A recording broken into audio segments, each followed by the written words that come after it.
Hello, sports fans. Welcome to Super Sports Central. Today, we're going to go over my Week 13 college ball rankings. So we'll start off by recapping our rankings from last week and what those teams did in Week 12. Last week at number 10, I had Texas. They got destroyed by Georgia, losing 35-10. Ninth, I had Notre Dame. They easily beat Pitt 37-15. Eighth was Texas Tech. They dominated Central Florida, winning 48-9. Seventh, I had Ole Miss. They beat Florida 34-24. Sixth was Georgia. They dominated Texas 35-10. Fifth, I had Oregon. They easily beat Minnesota 42-13. Fourth was Alabama. They lost to Oklahoma 23-21. Third was Texas A&M. They barely beat South Carolina 31-30. Second, I had Indiana. They beat Wisconsin 31-7. And number one was Ohio State. And they easily beat UCLA 48-10. But getting into this week's rankings, beginning things at number 10, I've got Notre Dame. So Notre Dame checks in at number 10 after they dominated Pitt 37-15. And this was a good win for Notre Dame because they really controlled this game from start to finish. The offense for Notre Dame played pretty well, although quarterback CJ Carr didn't have his best game, but he was still solid, as Carr finished the game with 212 yards, 2 touchdowns, and 2 interceptions, plus also running for a score. And then receiver Malachi Fields had a nice game with 7 catches for 99 yards, and he found the end zone twice. And Notre Dame, they also ran the ball really effectively as usual, and Jeremiah Love continued his Heisman campaign, rushing for 147 yards and a touchdown. And then defensively for Notre Dame, they're also great, as they allowed just 15 points, although really it was less than that because Pitt also had a pick 6. But the defense for Notre Dame, they played pretty well, as they held Pitt just 219 yards, they got a pick 6 themselves, and they also got 4 sacks. But overall, this was a dominant win for Notre Dame. They went to Pitt, and they dominated a ranked Pitt team, and I've got Notre Dame at number 10. Now, I do have Notre Dame falling a spot from number 9 to number 10 because I have Oklahoma jumping them. And I can understand if you want to have Notre Dame over Alabama or Oklahoma, but I just think they both have too many quality wins, and that'll keep them above Notre Dame. So I've got Notre Dame at number 10. Number 9, I have Alabama. So Alabama checks in at number 9 after they lost to Oklahoma by a score of 23-21. And this definitely wasn't their best game, and it's also their first home loss under Kalen DeBoer. Alabama, they did not play that well. The offense wasn't amazing with just 21 points, but they did have over 300 passing yards, although Ty Simpson still didn't have his best game. And the Alabama offense, they continued to not be able to run the football. But the Alabama offense, they had over 400 total yards, but the big problem with them this week was turnovers, as they turned it over 3 times, and they were consistently giving Oklahoma a short field. And then the defense for Alabama, they ended up playing pretty well, as they allowed just 212 yards, and they also didn't allow a single touchdown in the second half, but the defense for Alabama was also consistently put in a tough spot with the amount of turnovers they had. But not a great performance for Alabama. I've got them falling from number 4 to number 9, and they're 8-2 on the season, but they are still in a pretty good spot for the college football playoff. But I've got Alabama at number 9. Eighth, I have Oklahoma. So Oklahoma jumps into my top 10 at number 8 after they beat Alabama 23-21. And this is a huge win for Oklahoma because this pretty much guarantees them a spot in the college football playoff as long as they win out. And they should be able to because the remaining games in their schedule aren't very hard. But this is a good performance for Oklahoma, and it starts on the defensive side of the football. They held Alabama to just 21 points, and now obviously, as I mentioned before, Alabama did move the football with over 400 yards. But the Oklahoma defense, they got some big stops and big moments. They got 4 sacks, and they also forced 3 turnovers, returning one of them for a touchdown. And the other 2 turnovers also set Oklahoma up in great field position, as they started at the Alabama 31 and the Alabama 30. And then the offense for Oklahoma, they weren't amazing, as they had just 1 touchdown drive, but the offense did just enough, despite having just 212 total yards. But this was a huge win for Oklahoma. They've now beaten Alabama in back-to-back years, and this is a huge win. They're now likely very much in the college football playoff, and I've got Oklahoma at number 8. 7th, I have Texas Tech. So Texas Tech checks in at number 7 after they easily beat UCF 48-9. And this is another great win for Texas Tech. They got off to a great start in this game, leading 14-0 at the end of the first quarter, and they were up 38-2 by halftime. But this is another great all-around performance. Texas Tech, they threw the football effectively, throwing for 294 yards and a touchdown, and they're also really good running the football, rushing for 205 yards and 5 scores. And one of those touchdowns actually came from linebacker Jacob Rodriguez when they lined him up at quarterback, and they're doing that to try to potentially get in the Heisman, which obviously makes a lot of sense. But it's also not a terrible idea because Texas Tech, they've had some trouble in the red zone this season because they don't really have a quarterback who can run. So subbing somebody in who could run from the quarterback spot actually makes a lot of sense.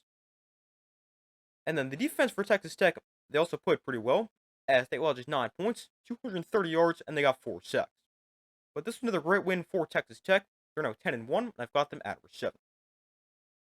Number 6, I have Ole Miss. So Ole Miss checks in at number 6 after they beat Florida by a score of 34-24. Boy, this is a game that is a lot closer than the final score may look. Because Ole Miss, they ended up with a 10-point win, but they were actually trailing for a large part of this game. Because they were down 24-20 at the half, they were still down 24-20 entering the fourth quarter, and it wasn't looking great, but then they really woke up in the fourth quarter and outscored Florida 14-0. But the offense for Ole Miss, they did play pretty well.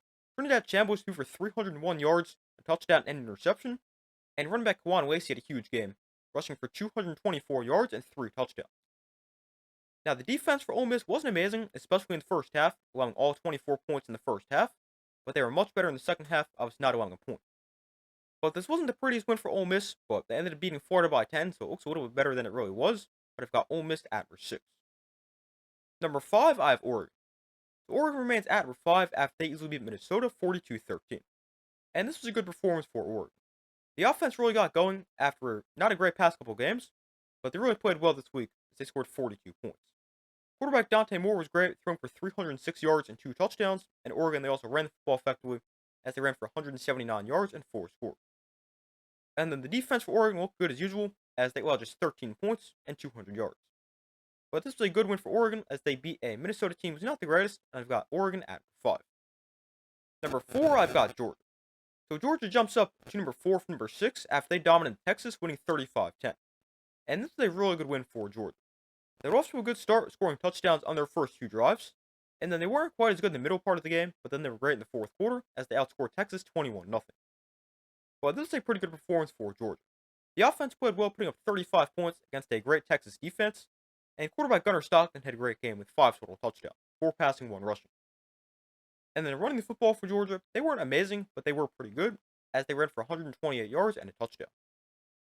And then defensively, Georgia, they dominated. They allowed just 10 points, and they got 3 sacks. But this is a good win for Georgia, as they dominated a pretty good Texas team and won by 25 points. But Georgia, they looked great, and I've had my doubts about them this season, but they looked really good, and I'm moving Georgia up to number 4. Third, I have Texas A&M. So Texas A&M remains at number 3 after a wild comeback win and beating South Carolina 31-30. And this was a crazy game for Texas A&M.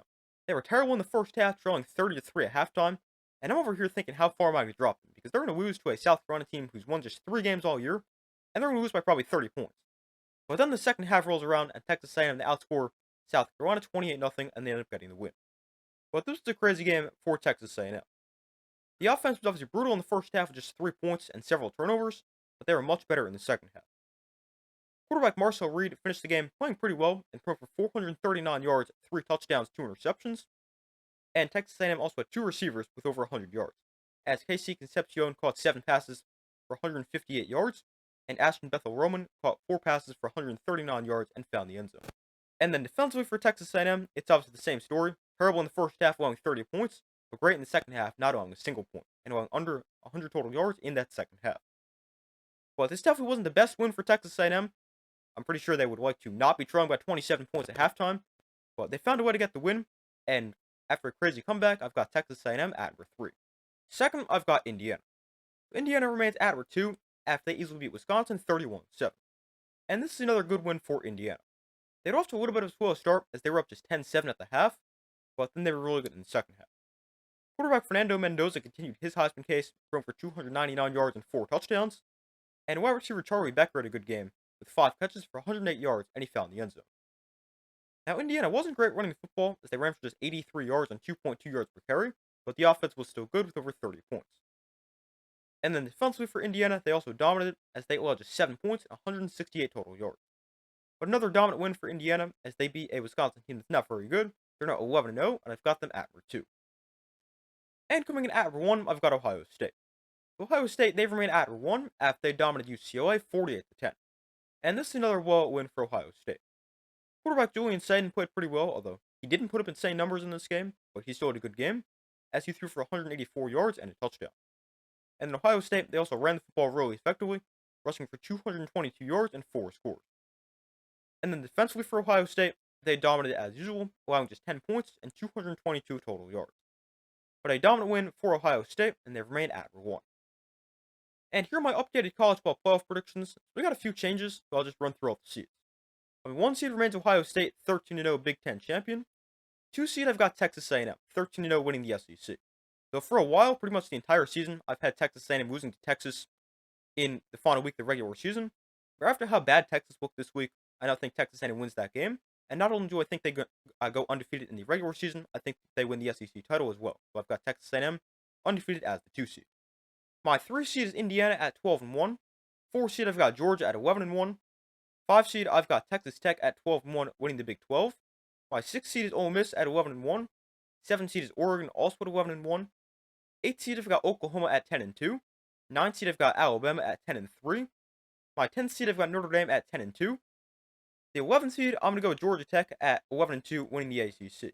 Now they still weren't very good this week as they beat a bad Boston College team by just 2 points, but I do still think they're the best team with a realistic chance to win the ACC. Now you could think Miami is the best team in the conference, and that could be true, but they just don't have a very clear path to the conference title game, already having 2 losses. So I've got Georgia Tech winning the ACC. And then the 12th seed, the Group of 5 conference champion, I've got James Madison winning the Sun Belt. And the Group of 5 playoff race got even more chaotic this week with South Florida losing to Navy. And the American is now complete chaos because you've got Navy, Tulane, North Texas, and East Carolina all tied at the top of the conference with 1 loss. But there's not even a guarantee the winner of the conference ends up making the playoff. And that's exactly what I think ends up happening. I think James Madison ends up stealing the Group of 5 spot as they go 12-1 and winning the Sun Belt. But it's still definitely possible because of a million different directions. But James Madison, they've looked great. They won by 48 points against App State this week. I think James Madison ends up getting their Group of 5 playoff spot. But those are my Week 13 college ball rankings and my updated college ball playoff predictions. Thank you guys for watching. Be sure to like this video, subscribe, turn on notifications. I do my best to post as often as possible, and I will see you in the next video.